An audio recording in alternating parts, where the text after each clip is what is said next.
I stood on my parents' porch in the freezing Charlotte rain with 3 shivering children huddled behind my legs and a single black garbage bag at my feet. My own mother. Catherine reached out, grabbed the twisted plastic tie of the bag, and shoved it right back against my chest. We just do not have the space. She said, her voice was perfectly flat, completely devoid of the warmth she reserved for her country club friends.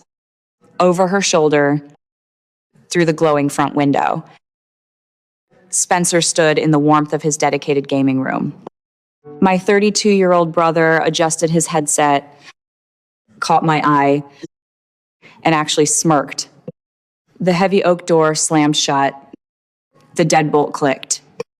The metallic snap echoed over the heavy rain hitting the concrete steps. I swallowed the sharp ache rising in my throat. I squeezed my 4-year-old's freezing hand, stared at the polished brass numbers on that door, and made myself one promise right then and there. Just 3 words. Watch what happens. The drive to the cheap motel on the edge of town was completely silent. The cracked left taillight of my minivan illuminated the wet asphalt behind us. A pathetic red glow trailing my ruined life. The motel room smelled like stale smoke and industrial bleach. My 9-year-old daughter helped me get her younger brothers settled on the sagging mattress, her eyes wide and watchful. Once their breathing leveled out into sleep, my phone buzzed on the cheap veneer nightstand. The screen lit up with a text from my younger sister. Courtney, you are being dramatic. The message read, Derek is a good provider. Just forgive him and come home. This divorce is embarrassing the family. My thumb hovered over the screen. A year ago, I would have typed out a long, desperate paragraph defending myself. I would have begged for her understanding. Instead, I blocked her number. I blocked my mother. I blocked my father. I blocked Spencer.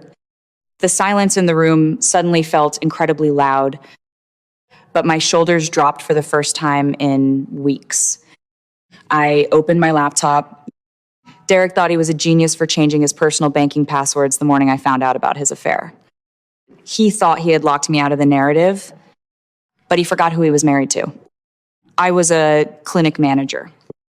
My entire professional life revolved around tracking discrepancies, cross-referencing patient portals, and finding the missing pieces of a puzzle. He forgot to change the password to the shared family cloud. He forgot about the joint tax returns buried in old email threads. He forgot about 10 years of pediatric check-in logs. The screen glowed against my tired face. I sat at that wobbly motel desk until 3 a.m, downloading every single appointment, every school pickup, every fever I tended to while he was away on his lavish sales trips. I built an undeniable, time-stamped timeline of my solo parenting. I gathered the evidence of every dime he funneled out of our joint savings to fund hotel rooms for his affair partner. I packed the files into a single encrypted folder and emailed it directly to Julia, the most ruthless family law attorney in Charlotte.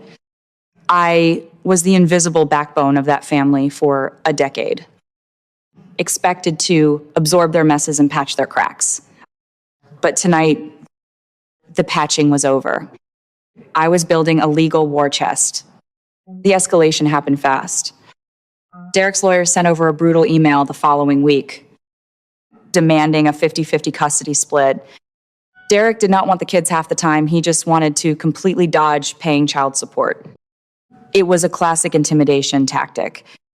Simultaneously, my parents launched a passive-aggressive campaign on social media. Catherine posted a long, preachy status about the importance of family unity and forgiveness, raking in sympathetic comments from her church friends. She painted herself as the heartbroken matriarch praying for her wayward daughter. But behind the country club facade, they were bleeding out What nobody in their pristine social circle knew was the real reason they turned me away on that porch. They did not just want to keep Spencer's gaming room intact. They were desperately hiding the truth. Catherine and Marcus had taken out a massive home equity line of credit against their paid-off suburban house to fund Spencer's absolute delusion of becoming a professional esports streamer. They threw away their retirement to buy high-end servers, lighting rigs, and marketing campaigns for a 32-year-old man who refused to get a job. Spencer blew through the cash in months, completely destroying their credit.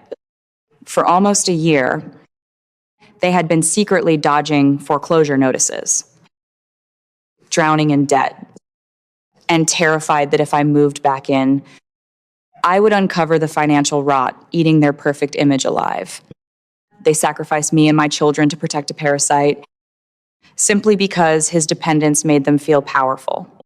We met for mediation in a sterile, glass-walled conference room in downtown Charlotte. Derek wore a tailored suit that cost more than my minivan. He sat across the long mahogany table with this insufferable, smug expression, sliding a stack of heavily redacted expense reports toward Julia. His lawyer claimed Derek was financially strained, that his commissions had dried up, and that my demands for retroactive support were greedy and unreasonable. For a terrifying, breathless second, the mediator looked sympathetic to his story. Derek leaned back, interlacing his fingers, thinking he had won. I glanced at Julia. She did not even blink. She opened her leather briefcase, pulled out a thick, unredacted stack of W-2 forms and cross-referenced credit card statements, and slid them straight across the polished wood. The silence in the room stretched so tight it felt like it might snap. The papers proved Derek was hiding a massive year-end bonus and blowing thousands on luxury vacations with his affair partner while his children were sleeping in a motel. The mediator's face turned to stone. Derek's smug smile completely collapsed. The color drained from his cheeks as his own lawyer slowly closed his file folder, realizing they had been utterly outplayed. We did not settle. We went to the judge, and the judge was disgusted. The gavel came down hard. I was granted full physical custody, and the court ordered Derek to pay $20,000 in retroactive child support, alongside a permanent wage garnishment of $2,500 a month. We walked out of the courtroom into the bright afternoon sun. Julia stopped on the concrete steps, snapped her briefcase shut, and shook my hand. The legal war is over, she said, her voice steady and professional. The rest of the boundaries are up to you. I watched her walk away, realizing that for the first time in my adult life, I was entirely in control of my own defense. I used the $20,000 lump sum to wipe out the motel debt and put down a hefty deposit on a beautiful, secure townhome in a gated community on the rising side of the city. It was not a sprawling mansion, but it had large windows, a kitchen with drawers that actually opened, and a heavy automated driveway gate. Most importantly, the lease was signed entirely in my own name. Sustained by my new promotion to clinic director, it was my fortress. 3 months later, my daughter's school hosted their annual winter showcase. The auditorium smelled like damp wool coats and bitter coffee. I was standing near the display boards when Catherine and Marcus suddenly materialized from the crowd. They approached with bright, plastic smiles, completely ignoring the fact that we had not spoken in almost a year. Catherine reached out, trying to pull my daughter into a forced, happy grandparent photo for her social media feed. My daughter stiffened and stepped behind me. Catherine looked at me, her eyes flashing with a warning to play along in public. A year ago, I would have caused a scene or worse. I would have caved to keep the peace. Instead, I smiled sweetly. I reached into my purse, pulled out a crisp white envelope, and pressed it directly into Catherine's manicured hand. I saved you a VIP seat. I whispered. Catherine's smile widened, thinking she had successfully bullied her way back into my life. She tore the envelope open right there in the middle of the crowded aisle. She pulled out the paper.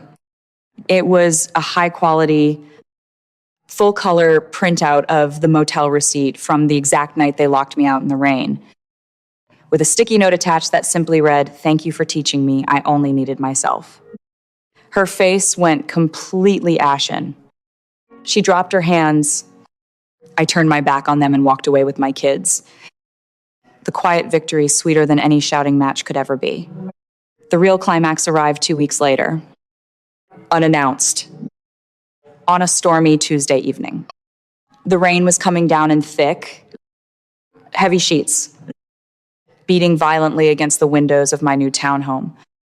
My phone chimed on the kitchen counter, motion detected at the front gate. I picked up the device and tapped the screen. The high-definition night vision of my security camera lit up. Standing on the wet pavement, soaked to the bone, were Catherine, Marcus, and Spencer. They were clutching dark plastic garbage bags. The home equity line of credit had finally detonated. After 9 months of dodging the bank and lying to their friends, their house had been auctioned off. The sheriff had posted the mandatory 48-hour eviction notice, and they were completely out of time, out of credit, and out of favors. With nowhere else to go, they drove to the only person they thought they could still manipulate. I stared at the screen. Catherine was shivering, pressing the intercom button over and over. "Vanessa, please." Her voice crackled through the small speaker, thick with panic. "Please answer. Family helps family. We have nowhere to go." Spencer stood behind her, his shoulders hunched, his eyes glued to the concrete, stripped of every ounce of his unearned arrogance. They were utterly broken. I stood in the warmth of my kitchen. I listened to the rain hitting the roof. I did not yell into the microphone. I did not demand apologies. I simply leaned forward, pressed the blue microphone icon on the screen, and spoke the exact words they handed me 18 months ago. "I am sorry. We just do not have the space." I released the button. I tapped the gate control application and triggered the heavy security gate. The massive iron bars slid smoothly across the track, locking firmly into place, separating my peaceful world from their manufactured chaos. I turned off my phone, left it on the counter, and walked upstairs to check on my sleeping children. The war was over. Derek was trapped by the state garnishing his wages. The parents and Spencer were forced to move into a tiny, cramped apartment on the bad side of town. Their social reputation completely ruined. Courtney attempted one final apology text weeks later, only to find my number permanently disconnected. There is a profound, terrifying shift that happens in your brain when the people supposed to protect you become the ones you need protection from. For 34 years, I operated under the delusion that family was an unbreakable contract. I thought that if I just loved them hard enough, if I was accommodating enough, if I patched enough cracks and absorbed enough of their stress, they would eventually recognize my value. But toxic family systems do not function on love. They function on utility. When Catherine and Marcus looked at me, they did not see a daughter. They saw a shock absorber. They saw a convenient dumping ground for the family's dysfunction, so they could maintain the illusion of perfection for their friends. They protected Spencer not because they loved him more, but because his utter dependence fed their narcissism. A grown man living in their basement playing video games made them feel essential, powerful, and in control. My independence, my ability to survive and thrive without them, was a direct threat to that control. When they locked me out in the freezing rain, it was not about a lack of physical bedrooms. It was about a lack of emotional capacity. They wanted to punish me for shattering the illusion of our perfect family by divorcing a cheater. If you are standing in the wreckage of a burned down relationship right now, holding the garbage bags of your life, wondering why the people who share your blood could be so ruthlessly cold, I need you to internalize 3 rules.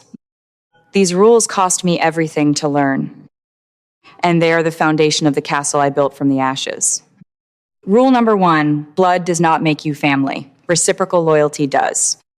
We are conditioned by society, by television, by relentless cultural pressure to believe that we owe our abusers access to our lives simply because we share a genetic lineage. That is a lie designed to keep you compliant. Loyalty is a currency. If they are bankrupt in how they treat you, you have zero obligation to keep funding their peace of mind. Rule number 2, waiting for an apology is just another form of staying attached to your abusers. For months, a sick part of me wanted my mother to call and cry. I wanted Spencer to admit he was a failure. I wanted Derek to beg for forgiveness, but I realized that needing them to validate my pain was giving them the power to control my healing. Resilient people do not wait for the villain to apologize. They figure out the next step and take it. The closure does not come from their mouth. It comes from your movement. Rule number 3, true revenge is never loud. It is not screaming on a porch. It is not blasting them on social media. It is not sending angry paragraphs at 2 a.m. True revenge is building a fortress where they no longer have the access codes. It is a lease signed in your own name. It is a savings account they cannot touch. It is waking up on a quiet Sunday morning in a house where nobody is yelling. Nobody is manipulating you. And the only energy in the room is the peace you created with your own 2 hands. The people who tell you there is no room for you are usually just terrified of the space you are about to occupy once you realize your own strength. When they slammed that door on me, it felt like the end of my world. But it was not an ending at all. It was an eviction notice from a life I had outgrown. I am Vanessa. I am 34 years old, and I am completely, irreversibly free. If you have ever had a door slammed in your face by the people who were supposed to protect you, what did you build from the pieces? Tell me in the comments. Because the community here understands something that took me far too long to learn. You do not need their space. You just need to build your own castle. I know exactly what you are screaming at the screen right now. You are sitting there thinking, how did she let her own family treat her like a doormat for 34 years? Or why did it take being locked out in the freezing rain to finally see the truth? Let us get one thing straight right out of the gate. Vanessa was not stupid. She was trapped in a psychological cycle called intermittent reinforcement. I call it the slot machine effect. When you grow up in a toxic family system, they do not treat you like garbage 100% of the time. If they did, you would simply pack your bags and walk away. Instead, they give you just enough crumbs of hope, a polite conversation, a fake smile at a school showcase, or a quiet week with no yelling. It is designed to keep you pulling the lever, hoping for the ultimate jackpot of unconditional love. You sit at that machine until you are emotionally and physically bankrupt. Vanessa did not stay because she was weak. She stayed because she was addicted to the illusion that she could fix them. But when that heavy oak door slammed in her face, the addiction shattered. And what followed was a masterclass in financial self-defense. Let us break down her exact playbook so you can use it. First, she executed what I call the audit strategy. Narcissists and scammers thrive on confusion, but they absolutely panic over details. When her cheating ex-husband tried to hide his assets and bully her into a 50-50 custody split just to dodge child support, Vanessa did not waste breath arguing. She went straight to the shared cloud, the pediatric check-in logs, and the unredacted tax returns. She countered his emotional manipulation with cold, hard, undeniable data. Second, she prioritized building the case quietly. Notice how she did not fire off angry paragraphs to her sister or wage a social media war. At 3 a.m, from a cheap motel room, she gathered 10 years of receipts and handed them to a ruthless professional. She let the legal system be her attack dog. Finally, she understood the buyout. When the judge handed her that $20,000 settlement, she did not buy luxury items or try to outflex her family. She leased a secure townhome in a gated community.